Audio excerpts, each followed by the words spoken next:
Alhamdulillah Rabbil Alamin.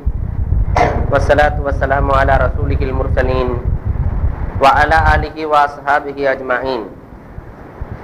Qala Allah Ta'ala fil Qur'anil azim wal furqanil majid. Wallahu ya'lamu kha'inatal a'yuni wa ma tukhfi sudur.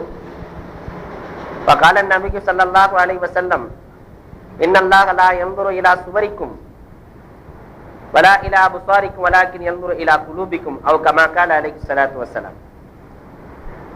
Sadaqallahu maulana al-azim wa sadaqa rasuluhu an-nabiyyul karim wa nahnu ala dhalika minash shahidin wasyakirin walhamdulillahi rabbil alamin.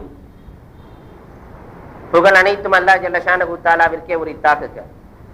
எம்பெருமானார் ஸல்லல்லாஹு அலைஹி வஸல்லம் அவர்களின் மீதும் அவர்களை பின்பற்றிய உத்தம சத்திய சஹாபாக்கள், தாபிஈன்கள், தபஅ தாபிஈன்கள், சுஹதாக்கள், சாலிஹீன்கள், நாதாக்கள், நல்லவர்கள், குறிப்பாக நம் அனைவரின் மீதும் அல்லாஹ்வின் சாந்தியும் சமாதானமும் என்றென்றும் நிலவுக. அன்புக்கும் இறைநேசத்திற்கும் உரித்தான அல்லாஹ்வின் நல்லடியார்களே, அல்லாஹ் ஜல்ல ஷானஹு தஆலா மனிதனை படைத்த நோக்கம் தன்னை உள்ளத்திலே நிறுத்த வேண்டும் என்பதற்காக அல்லாஹ் மனிதனை படைத்திருக்கிறான். அல்லாஹ்வை உணர்கிற நாம், அல்லாஹ் நம்மோடு இருக்கிறான் என்று சொல்லுகிற நாம் எந்த அளவிற்கு உணர்வு பெற்றிருக்கிறோம்? அல்லாஹ் பிடரி நரம்பை விட சமீபமாக இருக்கிறான் என்று சொல்லுகிறோம். அல்லாஹ் தூணிலேயும் இருக்கிறான், துரும்பிலேயும் இருக்கிறான் என்று சொல்லுகிறோம். ஆனால் அல்லாஹ்வை நாம் பார்த்த சிந்தனையோடு நடக்கிறோமா? உணர்வு பூர்வமாக அல்லாஹ்வை நாம் அறிந்திருக்கிறோமா என்பதை நாம் முதலிலே ஆய்வு செய்ய வேண்டும். அல்லாஹ்வுக்கும் நமக்கும் உள்ள தொடர்பு எந்த அளவிற்கு இருக்கிறது என்பதற்கு ஒரு உதாரணம் ஒன்று சொல்லுவார்கள். மலையின் மீது ஒருவன் இருக்கிறான், கடுமையான இருள், கீழே இறங்க வேண்டும், ஒரு அடி எடுத்து கீழே வைக்கிறான். சந்தர்ப்பவசமாக அந்த இடத்திலே படி இல்லை, மேலிருந்து கீழே வருகிறான். வருகிற பொழுதே நினைத்துக் கொண்டு வருகிறான், இன்றோடு நம்முடைய கதை முடிந்தது. எனவே என்னென்ன பெயர்கள் இருக்கிறதோ அதை எல்லாம் சொல்லி அழைக்கக்கூடிய சூழ்நிலையில் இருக்கிறான் அவன். கடைசியிலே வந்து இவனுடைய சந்தர்ப்பவசம் ஒரு மரக்கிளையை பிடிக்கிறான். இவனுக்கு ஏதோ ஒரு கால்வாசி உயிர் வந்ததை போன்று இருக்கிறது. மரக்கிளையை இறுக்கமாக பிடிக்கிறான். யா அல்லாஹ் என்னை காப்பாற்று என்று சொல்லுவான். அல்லாஹ் கேட்பான், காப்பாற்றினால் நீ என்ன செய்வாய்? யா அல்லாஹ் நீ சொன்னதை எல்லாம் நான் கேட்கிறேன், கண்டிப்பாக இதுல எந்த விதமான கருத்து வேற்றுமையும் கிடையாது, நான் சொல்வதை கண்டிப்பாக கேட்பாயா என்று அல்லாஹ் கேட்கிறான். கண்டிப்பாக நீ சொல்வதை கேட்கிறேன் என்று இவன் சொல்லுகிறான். மீண்டும் அல்லாஹ் கேட்பான், கண்டிப்பாக கேட்கிறாயா? கேட்கிறேன். அப்படியானால் ஒரு கையை கொஞ்சம் கீழே விடு. யா அல்லாஹ் இருக்கிற ஆதரவு கொஞ்சம், இதையும் நீ விட சொல்லுகிறாயே, கண்டிப்பாக இது முடியாது. உணர்வு இல்லை, வெறுமனே சொல்லுகிறான். தவிர அல்லாஹ் சொன்னான், சொல்வதை கேட்கலாம் என்ற உணர்வு இல்லை. இரவு முடிகிறது, பகல் வருகிறது, தொங்கிக் கொண்டிருக்கிறான், கீழே பார்க்கிறான். அவனுக்கும் தரைக்கும் ஒரு 2-3 ஜான் தான் இருக்கு. அதனாலதான் அல்லாஹ் சொன்னா கையை கீழே விடு, உன்னை நான் காப்பாத்துறேன். ஆனாலும் இறைவனின் மீது நம்பிக்கை இல்லை, வெறும் வார்த்தைகளாக இருக்கிறதே தவிர நம்பிக்கை இல்லை, உணர்வு இல்லை. அதற்கு காரணம் உள்ளத்திலே அல்லாஹ் இல்லை. அல்லாஹ் ஜல்ல ஷானஹு தஆலா இந்த உள்ளத்தை படைத்திருப்பதே ஒரு வித்தியாசமான அமைப்பிலே படைத்திருக்கிறார். இறைவனை பல இடங்களிலே சொல்லுவான், உள்ளத்தை அறிகிற ஆற்றல் உலகத்திலே யாருக்குமே கிடையாது, எனக்கு மட்டும் உண்டு. யாராவது அறிய முடியுமா? உள்ளத்தை அறிகிற ஆற்றல் இறைவனுக்கு மட்டும் சொந்தம். பெருமானார் ஸல்லல்லாஹு அலைஹி வஸல்லம் அவர்கள் ஹதீஸே குதுஸியிலே அல்லாஹ் சொன்னதாக சொல்லுவார்கள், அல்லாஹ் பார்ப்பது எதை பார்க்கிறான்? உங்களுடைய வெளித்தோற்றத்தை அல்லாஹ் பார்ப்பதில்லை, அல்லாஹ் பார்ப்பது உள்ளத்தை தான் பார்க்கிறான். உள்ளம்தான் மலிக், அரசன். இந்த அரசர் என்ன சொல்லுகிறாரோ அதைத்தான் மற்ற உறுப்புகள் எல்லாம் செய்யும். மற்ற உறுப்புகள் எல்லாம் அமைச்சர்கள், பிரஜைகள். உள்ளம் எதை நினைக்கிறதோ நாவு அதை பேசுகிறது. உள்ளம் எதை தூண்டுகிறதோ கண் அதை பார்க்கிறது. உள்ளம் எதை சொல்லுகிறதோ காது அதை கேட்கிறது. உள்ளத்தினுடைய ஈர்ப்பு தான் அனைத்தும். அதனால உள்ளம் என்பது ஒரு வசீர், உள்ளம் என்பது ஒரு மலிக், அரசன். பெருமானார் அதனால் தான் சொன்னார்கள், உடம்பிலே ஒரு உறுப்பு இருக்கிறது, இதா சலுஹத் சலுஹல் ஜஸது குல்லு. அது சரியானால் எல்லாம் சரியாகிவிடும். அது கெட்டுவிட்டால் எல்லாம் கெட்டுவிடும். அந்த உறுப்பை சொல்லட்டுமா என்று சகாபாக்களிடத்தில் கேட்கிற பொழுது, சொல்லுங்கள் நாயகமே, அலா வஹியல் கல்ப், அதுதான் உள்ளம் என்றார்கள் பெருமானார் ஸல்லல்லாஹு அலைஹி வஸல்லம். உள்ளம் ஒரு ஹஸானா, ஒரு பொக்கிஷம் உள்ளம். இந்த உள்ளம் என்ற பொக்கிஷத்திலே விலை மதிக்க முடியாத பொருட்கள் உண்டு. ஈமான், இந்த ஈமானை கொண்டு போய் நம்ம பீரோல பூட்டி வைக்க முடியுமா? எல்லா அமல்களுக்கும் தேவையானது நியத். நியத் இல்லை என்றால் அமல் இல்லை. தொழுகையில எந்த நியத்தும் இல்லாம வெறுமனே வந்து தக்பீரை கட்டினார், தொழுது விட்டு சென்றார், இதில் எந்த பயனும் இல்லை. அவருக்கு நியத்து தேவை. தொழுகிறேன் என்ற எண்ணம் வேண்டும், நோன்பு வைக்கிறேன் என்ற எண்ணம் வேண்டும், ஹஜ் செய்கிறேன் என்ற எண்ணம் வேண்டும். இந்த நியத் தேங்கி இருக்கிற பொக்கிஷம் உள்ளம் தான். உள்ளம் சாதாரணமானதல்ல. அல்லாஹ் ஹஸானாவாக உள்ளத்தை படைத்திருக்கிறார். இந்த உள்ளம் என்பது ஒரு போர் மைதானம். இந்த மைதானத்தில் 2 பெரும் படைகள் போரிடுகிறது ஒவ்வொரு நாளும். மலக்குமார்களுடைய படையும் போரிடுகிறது, சைத்தானுடைய படையும் போரிடுகிற இடம் மைதானம் இந்த உள்ளம் தான். அறிவும் இச்சையும் போரிடுகிற இடம் இந்த உள்ளம் தான். ஒவ்வொருவருடைய உள்ளத்திலேயும் அறிவு ஒன்றை சொல்லுகிறது, இச்சை ஒன்றை சொல்லுகிறது. அந்த மைதானத்திலே எது வெற்றி பெறுகிறது, எது தோல்வி வருகிறது என்பதை நாமே கணித்துக் கொள்ளலாம். சாதாரணமான இடம் அல்ல இந்த உள்ளம். இந்த உள்ளத்திற்கென்று உடலுக்கு நோய் ஏற்படுவதை போன்று உள்ளத்திற்கும் சில நோய்கள் ஏற்படுகிறது. உள்ளமும் நோய்வாய்ப்படுகிறது. இந்த உள்ளத்துல பெரிய நோய், இன்னைக்கு உடலுக்கு பெரிய நோயின்னு சில நோய்கள் இருக்கிறது அல்லவா? கேன்சர் என்று சொல்லுவார்கள், அட்டாக்னு சொல்றாங்க, மஞ்சக்காமாலை, இது மாதிரி பல நோய்கள், பெரிய நோய்கள். இதை போன்ற உள்ளத்திற்குள்ளும் பெரிய நோய்கள் உண்டு. அந்த நோய்களை நாம் கண்டு சிகிச்சை அளிக்கவில்லையானால் உள்ளம் மரித்து விடும் என்பதிலே சந்தேகமில்லை. நாம் சிகிச்சை அளித்திருக்கிறோமா? 4 நோய்களை இமாம்கள் சித்தரிக்கிறார்கள். ஒன்று தூளுல் அமல், நீண்ட பேராசை. இது ஒரு பெரிய நோய். இந்த நீண்ட பேராசையால் என்ன விளைவுகள் ஏற்படுகிறது என்றால், ஒருவனுக்கு பேராசை அதிகமாகிற பொழுது இபாதத்தை விட்டு விடுவான். நம்ம தான் 40 வயசு, 50 வயசு, 60 வயசு, 70 வயசு வரைக்கும் இருப்போமே என்ற எண்ணம் வருகிற பொழுது ஹஜ் 40க்கு மேலே செஞ்சால் போதும், தாடி வைப்பது 40க்கு மேல் வைத்தால் போதும். அவருக்கு தன்னின் மீது நீண்ட பேராசை உண்டு. இது உள்ள வியாதி உள்ளவருக்கு அடையாளம்.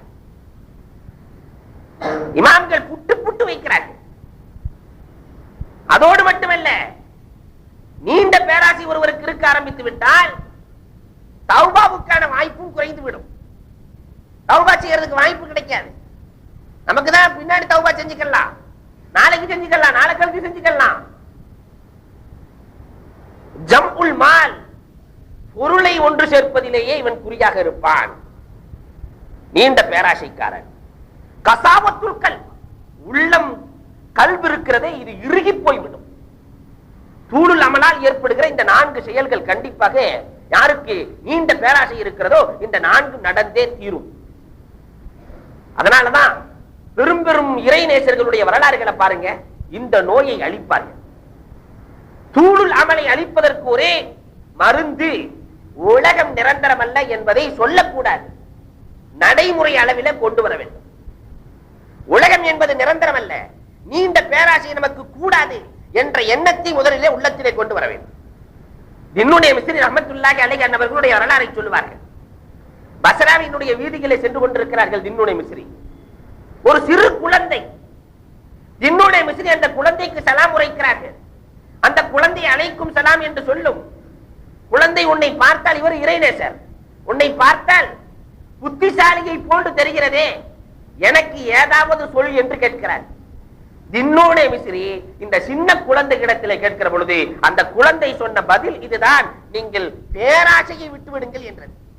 சின்ன குழந்தை, பேராசையை விட்டு விடுங்கள்.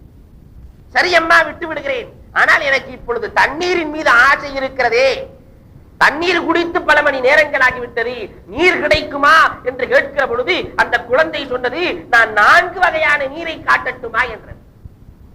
4 வகையான நீரை காட்டட்டுமா? சரி அம்மா, காட்டு, நான் பருகிக் கொள்கிறேன். இவர்கள் நினைத்தார்கள் ஊட்டு நீரா அல்லது கிணற்று நீரா, ஆற்று நீரா எந்த நீரை காட்டப் போகிறது என்று தெரியவில்லையே என்று எண்ணுகிற பொழுது அந்த குழந்தை அழகாக அல் குர்ஆனினுடைய வசனங்களை சொல்கிறது. அல்லாஹ் ஜல்ல ஷானஹு தஆலா மறுமை நாளையிலே 4 விதமான நீர்களை புகட்டுவான். ஒன்று, மலக்குமார்களின் மூலமாக நீர் கொடுப்பான். வெண்மையான நீராக இருக்கும், குடிக்க குடிக்க இன்பங்களை கொடுத்துக் கொண்டே இருக்கும். இந்த நீர் உனக்கு வேண்டுமா? அல்லது சொர்க்கத்தினுடைய ரிதுவான்கள், சொர்க்கத்தினுடைய காவலர்களாக இருக்கிற மலக்குமார்கள் கொடுப்பார்கள் நீர். அதனுடைய அந்த சுவையே அலாதியான சுவையாக இருக்கும் என்று அல்லாஹ் சொல்லுகிறான். இந்த நீர் வேண்டுமா? அல்லது சிறுவர்களின் மூலமாக கொடுக்கப்படுமே யதூஃபு அலைஹிம் வில்தானும் முஹல்லதூன் கோப்பைகளை எடுத்துக்கொண்டு சுற்றி சுற்றி வந்து கொடுப்பார்களே, அதை கொடுக்க கொடுக்க என்றைக்குமே தாகம் ஏற்படாதே. இந்த நீர் வேண்டுமா? அல்லது இறைவனே கொடுக்கிற சகாகும் ரப்புகும் ஷராபன் தஹூரா அல்லாஹ் சொல்லி காட்டுகிறான். அல்லாஹ்வே கொடுக்கிற நீர் வேண்டுமா? எந்த நீரை நீ தேர்ந்தெடுக்கிறாய் என்று அந்த குழந்தை சொன்னது. இந்த நீரெல்லாம் உனக்கு கிடைக்க வேண்டுமானால் நீ உலக ஆசையை விட்டுவிடு. தூளுல் அமல், வாழுகிற பொழுது நீண்ட பேராசையை நீ விட்டுவிடு. இதை விட்டால், உள்ளத்திலிருந்து இதை எடுத்தால் உனக்கு இதெல்லாம் கிடைக்கும் என்று அந்த குழந்தை சொல்கிறது. இன்றைக்கு எத்தனை பேர்கள் இதை செய்திருக்கிறோம்? நம்முடைய உள்ளம் எப்படி இருக்கிறது? இந்த நோய் நம்முடைய உள்ளத்திலே இருக்கிறதா இல்லையா நாமே அறிய கடமைப்பட்டிருக்கிறோம். இரண்டாவது உள்ளத்துக்கு ஏற்படுகிற பெரிய நோய் ஹசத், போராமை. அடுத்தவர்களின் மீது போராமை கொள்ளுதல் உள்ளத்தை அழித்துவிடும். பெருமானார் ஸல்லல்லாஹு அலைஹி வஸல்லம் அவர்கள் சொன்னார்கள், எப்படி நெருப்பு விறகை அரித்துக் கொண்டே அழித்துக் கொண்டு செல்கிறதோ அதை போன்றுதான் இந்த ஹசத் இருக்கிறதே, போராமை இருக்கிறதே, வணக்கங்கள் அனைத்தையும் அழித்து விடும் என்றார்கள் கண்மணி நாயகம் ஸல்லல்லாஹு அலைஹி வஸல்லம் அவர்கள். இஃப்லாஉல் மஆசி, போராமை வந்துவிட்டால் எல்லா தீய பழக்கங்களும் இயற்கையாக வந்துவிடும். ஒருவரின் மீது போராமைப்பட ஆரம்பித்தால் அவரை இயற்கையாக திட்டுவார், ஏசுவார், பேசுவார், பழி வாங்க துடிப்பார். என்னென்ன கெட்ட வியாதிகள் இருக்கிறதோ அது முழுவதும் வந்துவிடும். அதோடு மட்டுமல்லாமல் பெருமானார் ஸல்லல்லாஹு அலைஹி வஸல்லம் அவர்கள் சொன்னார்கள், பெருமானார் என்னுடைய ஷஃபாஅத் கிடைக்காது என்றார். யார் போராமை கொள்ளுகிறானோ அவனுக்கு என்னுடைய பரிந்துரை கிடையாது என்றார்கள் கண்மணி நாயகம் ஸல்லல்லாஹு அலைஹி வஸல்லம். வகம்முன் ஃபிலா ஃபாயிதா, தேவையில்லாத கவலையை இவன் வளர்த்துக் கொள்கிறான். அடுத்தவனை போராமப்படுறதுனால இவனுக்கு ஏதாவது ஆக போகுதா? அவன் ஒரு கடையை வச்சுட்டான், நம்மளும் வச்சே தீரணும் என்று இவர் போராமைப்படுகிற காரணத்தினால் இன்றைக்கு பிளட் பிரஷர், அது இது எல்லா வியாதிகளுக்கும் இவர் ஆளாகிறார். என்ன காரணம்? போராமை. இந்த போராமை என்ற வியாதி தான் உள்ளத்திலே இருக்கக்கூடிய இரண்டாவது பெரிய வியாதி. நம்முடைய உள்ளத்திலிருந்து இதை அகற்றி இருக்கிறோமா? நஹனு கஸம்னா பைனகும் மஈஷத்தகும், அவரவருக்கு ஒரு வாழ்க்கையை நாம் பங்கு வைத்துக் கொடுத்து விட்டோம் என்று அல்லாஹ் சொல்லுகிறார். அப்துல் ரஹ்மான் பாய் இப்படித்தான் வாழுவார், அப்துல் காதர் சாஹிப் இப்படித்தான் வாழுவார் என்று அல்லாஹ் பங்கு வைத்துக் கொடுத்து விட்டார். அதிலே போராமைப்பட்டு என்ன பயன் ஏற்பட போகிறது? போராமையை விட்டொழித்தால் என்ன கிடைக்கும்? ஒரு மனிதன் போராமையை விட்ட காரணத்தினால் சொர்க்கத்தினுடைய சீட்டை, பட்டோலையை வாங்கிய வரலாறுகள் கூட உண்டு. இறைநேசர்களுடைய வரலாற்று. அஹ்மத் கபீர் ரிஃபாயி ரலியல்லாஹு தஆலா கௌசுல் ஆலம் கத்தஸல்லாஹு சிரஹுல் அஸீஸ் அன்னவர்களுடைய காலத்தில் வாழ்ந்த பெரிய மாமேதை, இறைநேசர். இவர்களிடத்திலே 2 பேர்கள் பயிற்சியை பெறுகிறார்கள். அஹ்மத் கபீர் ரிஃபாயி இடத்துல 2 பேர்கள் பயிற்சியை பெறுகிறார்கள்.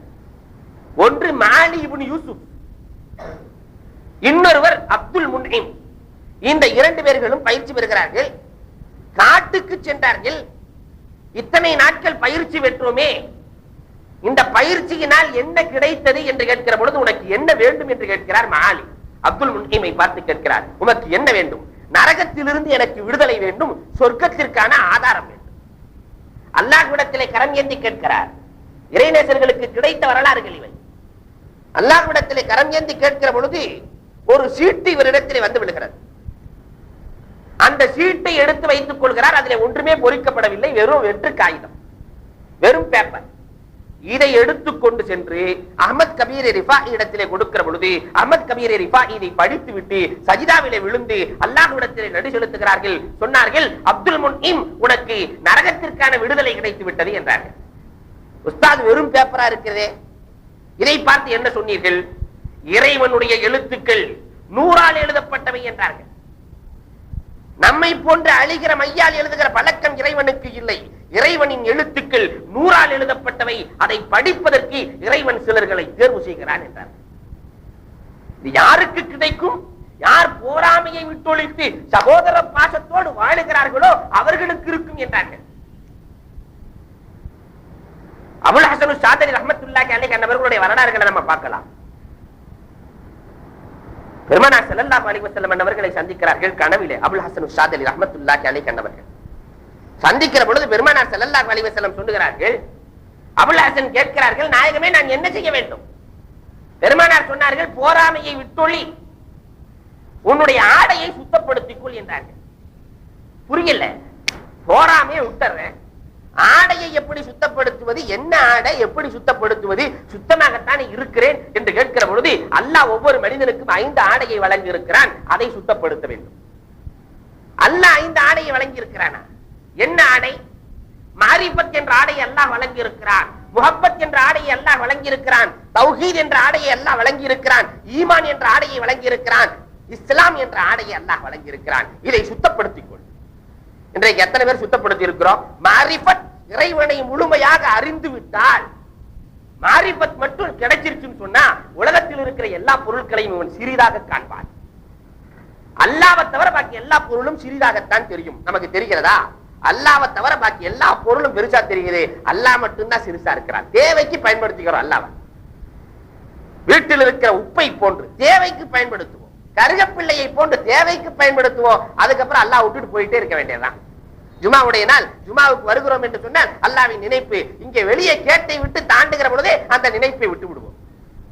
இதுதானே நம்முடைய நிலை. மாரிஃபத் என்ற ஆடையை சுத்தப்படுத்திக் கொள். முஹப்பத், முஹப்பத் என்பது இருக்கிறதே அல்லாஹ் கொடுத்திருக்கிற மிகப்பெரிய அருள்.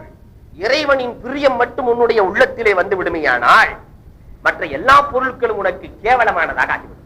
அல்லாவே கிடைச்சிருச்சுன்னா பாக்கி எல்லா பொருட்களும் அற்பமானதாக ஆகிவிடும். அதனால் முஹப்பத் என்ற ஆடையை சுத்தப்படுத்திக் கொள். தௌஹீத் என்ற ஆடை உன்னுடைய நெஞ்சத்துக்குள்ளே வந்துவிட்டால் ஷிர்க் என்பது போய்விடும். ஷிர்க்குக்கு வேலையே இல்லை. இஸ்லாமிய பெண்மணிகள் புர்காக்களை போர்த்திக் கொண்டு கோயிலினுடைய வாசலை தட்ட வேண்டிய அவசியம் இல்லை. தேவையில்லாத நேர்ச்சிகள் இருக்காது, தேவையில்லாத குழப்பங்கள் இருக்காது, பிரச்சனைகள் இருக்காது. அதனால் அந்த ஆடையை சுத்தப்படுத்திக் கொள். ஈமான் என்ற ஆடையை சுத்தப்படுத்தி விட்டால் உலகத்திலே நீ யாரை கண்டு பயப்பட மாட்டாய். ஈமானுக்குள்ள ஒரு பெரிய விஷயம், ஈமான் மட்டும் காமிலாக உள்ளத்திலே இருந்தால் நம்மை கண்டு அகிலம் பயப்படுமே தவிர அகிலத்தை கண்டு நாம் பயப்பட வேண்டிய அவசியம் கிடையாது. இஸ்லாம் என்ற ஆடையை மட்டும் நீ சுத்தப்படுத்தி விட்டால் வழி தவறி போவதற்கான வாய்ப்பே ஏற்படாது, தவறுகளுக்கான வாய்ப்பை ஏற்படாது. அதனால் அபுல் ஹசன் ஷாதலி, நீங்கள் இந்த 5 ஆடையும் இந்த 5 ஆடைகளையும் நீங்கள் சுத்தப்படுத்திக் கொள்ளுங்கள் என்றார்கள் கண்மணி நாயகம் ஸல்லல்லாஹு அலைஹி வஸல்லம் அவர்கள். இன்றைக்கு நாம் எப்படி இருக்கிறோம்? இதெல்லாம் நடக்கிறதா? உள்ளத்தை சுத்தப்படுத்தி இருக்கிறோமா? 3வது உள்ளத்துக்குள்ள ஏற்படக்கூடிய ஒரு பெரும் பிரச்சனை, பெரிய அம்ரால், உள்ளத்திற்கு ஏற்படுகிற நோய்களிலேயே பெரிய நோய் அஜ்லத், தீவிரம், வேகம். இந்த வேகத்தால் என்ன விளைவுகள் ஏற்படுகிறது? இஸ்திகாமத்தை இழந்து விடுவான். ஒரு மனிதன் எவன் வேகப்படுகிறானோ அவன் நிதானத்தை இழந்து விடுவான். இஸ்திகாமத் அல்லாஹ் குர்ஆனிலே சொல்லுகிறான். அல்ஹம்து சூராவிலே ஒவ்வொரு நாளும் கேளுங்கள், 17 ரக்காத்துக்கள் ஃபர்ல் தொழுகிறோம் என்று சொன்னால் 17 ரக்காத்துக்களிலும் கேட்கிறோம், யஹ்தின ஸிராத்தல் முஸ்தகீம், யா அல்லாஹ் நேரிய பாதையை காட்டுவாயாக. நேரிய பாதை யாருக்கு கிடைக்காது? யார் அஜ்லத்தாக விரைவாக இருக்கிறாரோ அவருக்கு கிடைக்காது. இன்றைக்கு நாம் எப்படி இருக்கிறோம் என்பதை நாமே எண்ணிக்கொள்ள வேண்டும். எல்லா விஷயத்திலையும் வேகம். வேகத்தால் இஸ்திகாமத்தை இழக்க வேண்டும். வேகத்தால் துஆவை நாம் இழக்க வேண்டும்.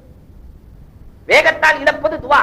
ஒரு சிலர்கள் வேகமாக கேட்பார்கள், எப்ப பார்த்தாலும் நம்ம கேட்டுதான் இருக்கிறோம், அல்லாஹ் ஏற்றுக்கொள்வதில்லை, அதனால் துஆ கேட்கிறதை விட்டுவான்.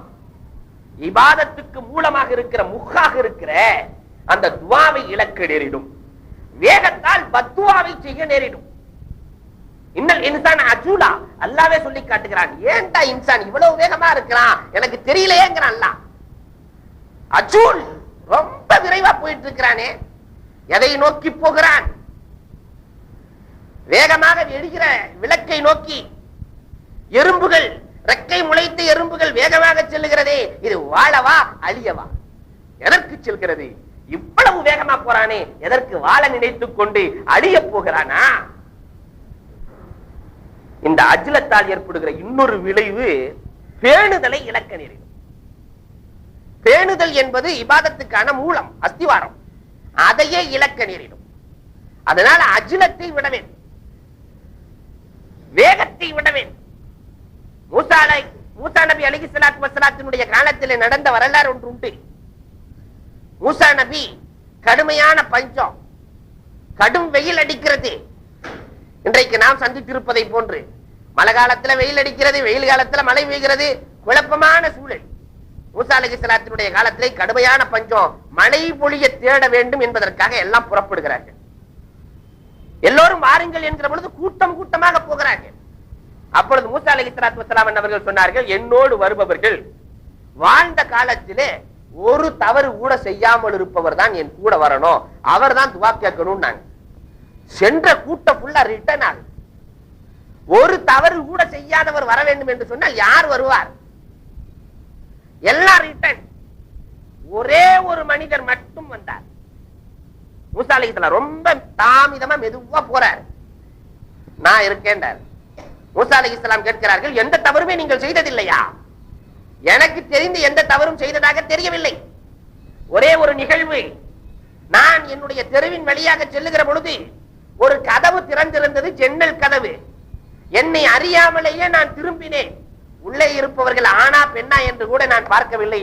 மறுபடியும் நான் என்னுடைய பார்வை எடுத்துக் கொண்டேன். இப்படி சட்டென்று பார்த்ததற்காக என்னுடைய 2 கண்ணையும் குருடாக்கி கொண்டேன். நான் செய்தது தவறா?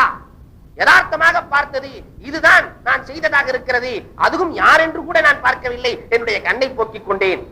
மூசா அலைஹிஸ்ஸலாத்து வஸ்ஸலாம் அவர்கள் சொல்லுகிறார்கள், நீங்கள் துஆ கேளுங்கள், அல்லாஹ் தஆலா அங்கீகரிப்பான் என்றார்கள். அந்த மனிதர் துஆ கேட்கிறார். தஃசீருல் ஜலாலைனிலே பொறிக்கப்பட்ட வரலாறு. அந்த மனிதர் துஆ கேட்கிறார். உடனே மழை பொழிகிறது. அப்பொழுது மூசா அலைஹிஸ்ஸலாத்து வஸ்ஸலாம் அவர்கள் சொன்னார்கள், இவ்வளவு வேகமாக வந்தவர்கள் யாருக்குமே இந்த பலன் கிடைக்கவில்லை. மெதுவாக வந்தார், அதே நேரத்திலே பலனை ஈட்டி தந்தார் என்று சொல்லி காட்டுகிறார்கள். அதனால அஜ்லத்தினால எந்த விதமான பயனும் கிடையாது. தீவிரத்தால் என்ன பயன் ஏற்பட போகிறது? ஹஜ்ஜாஜ் இப்னு யூசுப், கொடுங்கோலன் ஹஜ்ஜாஜ். இந்த கொடுங்கோலர்களுக்கு கூட ஆங்காங்கே சில நேரத்தில் இரக்கம் ஏற்படுவது உண்டு. ஹஜ்ஜாஜ் பயணத்திலே செல்லுகிற பொழுது ஒரு இடத்துல உணவை சாப்பிடலாம், காலை நாஸ்தா சாப்பிடலாம் என்று எண்ணுகிறான். அந்த ஹஜ்ஜாஜுக்கு ஒரு நல்ல பழக்கம் உண்டு, என்னைக்குமே தனியா சாப்பிட மாட்டான்.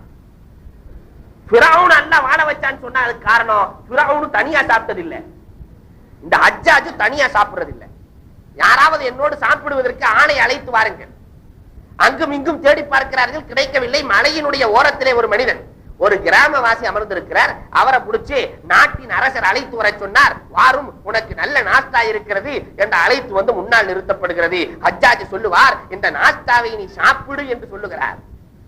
அரும் சுவை உணவு உனக்கு முன்னால் வைக்கப்பட்டிருக்கிறது, நான் தாவத்து கொடுக்கிறேன், நீ சாப்பிடு என்று சொல்லுகிற பொழுது அந்த கிராமவாசி சொன்னார், அழுத்தமாக சொன்னார், ஆழமான வார்த்தைகளை சொன்னார். ஒரே ஒரு வார்த்தையிலே சொன்னார், எனக்கு இன்னொருவர் உன்னை விட பெரிய ஒருவர் தாவத்து கொடுத்திருக்கிறார் என்றார். என்னை விட பெரியவர் யார் இருக்கிறார்? நானும் நாட்டுக்கு அரசர், அல்லாஹ் எனக்கு தாவத் கொடுத்திருக்கிறான் என்றார். அல்லாஹ் தாவத்தா என்ன சொல்லுகிறாய்? நான் இன்றைக்கு நோன்பு வைத்திருக்கிறேன். நோன்பு வைத்திருக்கிறேன். நோன்பு திறக்கிற பொழுது நோன்பு திறப்பவன் அல்லாஹ்வினுடைய விருந்தாளி என்ற அடிப்படையிலே நான் அல்லாஹ்வினுடைய தாவத்தை ஏற்றுக்கொண்டிருக்கிறேன், நோன்பு வச்சிருக்கிறேன். நபிலான நோன்பு தானே, அதை விட்டுவிடு, இந்த உணவை நீ சாப்பிட்டுக்கொள், நாளைக்கு அந்த நோன்பை நீ வைத்துக்கொள், நாளை வரைக்கும் நீ எனக்கு உத்தரவாதம் கொடுத்தால் நான் நோன்பை விட்டு விடுகிறேன். இந்த உத்தரவாதம் என்னுடைய கையிலே கிடையாது.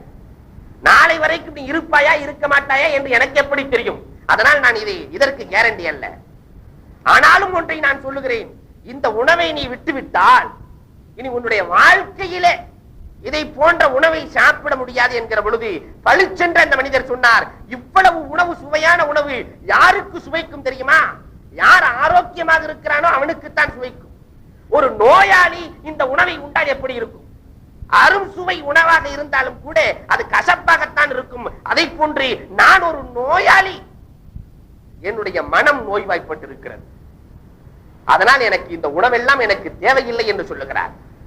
தீவிரம் காட்டவில்லை, இறைவனின் மீது கொண்டிருக்கிற காதலின் வெளிப்பாடாக அவ்வளவு உணவு இருந்தும் கூட அவர் அஜ்ரத்து செலுத்தவில்லை. இன்னைக்கு நம்மால பிரியாணி வாசம் அடிச்சாலே அந்த வீட்டுக்கு முன்னாடி கொஞ்ச நேரம் நின்றுட்டு தான் போறான். நம்ம சமுதாயத்தினுடைய சூழல். அஜ்ரத்தை விட்டால் மனநோய் கண்டிப்பாக நீங்கும். நாலாவது உள்ளத்துக்கு ஏற்படுகிற பெரிய நோய் கிபிர், பெருமை. இன்றைக்கு காலரைக்கு ஒண்ணுமே இருக்காது, காலரை தூக்கி விட்டு போவான். பெருமை, பெருமை ஒரு பெரும் வியாதி.